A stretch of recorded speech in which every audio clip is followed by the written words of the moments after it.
Good evening from Orlando, Florida. It's Ron Aiken and Avery Wilkes from Gamecock Central Television here on the field at the Florida Citrus Bowl after South Carolina's 34-24 win over the Wisconsin Badgers, who were a favorite over the Gamecocks in this game.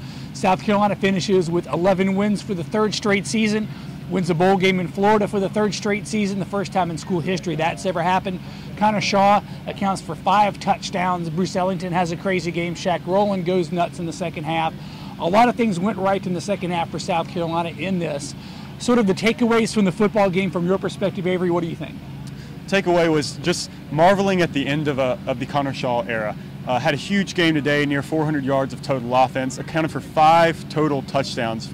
Caught a pass in the end zone for a touchdown, ran one in, and threw for 3 more, and only incompleted 3 passes. So, you know, just really a great way to cap what Connor Shaw was able to do here in South Carolina. Couldn't have gone out a better way, leading his team, an underdog team, to a win here in Florida in a bowl game. Yeah, again, that as you mentioned, 22 of 25. Even Steve Spurrier at the press conference was surprised at the end of it when he was looking at those numbers, didn't realize he had thrown quite so well.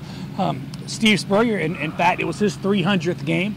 That's a nice way to sort of cap off that win for him. But like you said, Connor Shaw was sort of the story of the game with 5 touchdowns and all that offense, and just really willing his team to victory. Other players we thought might make a big appearance, like a Mike Davis, sort of not really much of a factor, and it just became the Connor Shaw show. As the Wisconsin coach said, they really had no answer for him. We couldn't stop him. They tried to scheme for him, weren't able to. And then defensively, they got the big stops they needed. They got the turnover to start the game off.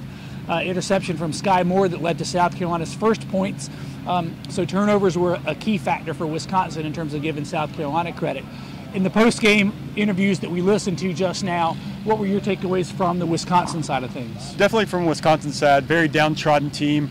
Group of seniors that narrowly missed getting the Big Ten record for wins by a senior class when they lost embarrassingly at home to Penn State, and then narrowly missed tying the Wisconsin record for wins by a senior class of 40. So it's, I mean, they had 2 chances to come out and make history as a senior class, and 22 seniors on this team could not get it done. Most of them 5th-year seniors. Very sad sending those guys out with a loss. Also, the team, from a game plan perspective, did exactly what it expected to do, even as Barry Alvarez mentioned in the pep rally yesterday. He came out, they ran north-south, they ran inside and outside the tackles, they played good run defense. Everything that they usually do, they came out and did. It's just that South Carolina ran its game plan a little bit better, executed a little bit better, made bigger plays, and especially when it counted, and at the end of the day, Wisconsin just could not get it done. All those seniors did not add up to the one senior that mattered most for South Carolina, Connor Shaw. 4 other seniors that were here also went out and had pretty good days. Some that aren't seniors went out with pretty good days. Victor Hampton, we just spoke to him, and I asked him about the hit that he had on Joel's, is it Stave or Stave? Stave. I thought it was Stave, kind of like a Rico Norwegian Suave. descent, maybe? I'm there you not go. Sure. And I asked him, did you expect to see him running straight up and down, 5 yards downfield? And he's like, I couldn't believe my eyes. I saw him, we made eye contact, and he didn't slide, and I funked him. He's like, I funked him. Typical Victor Hampton for him, which is just terrific. And he did funk him. He laid him out.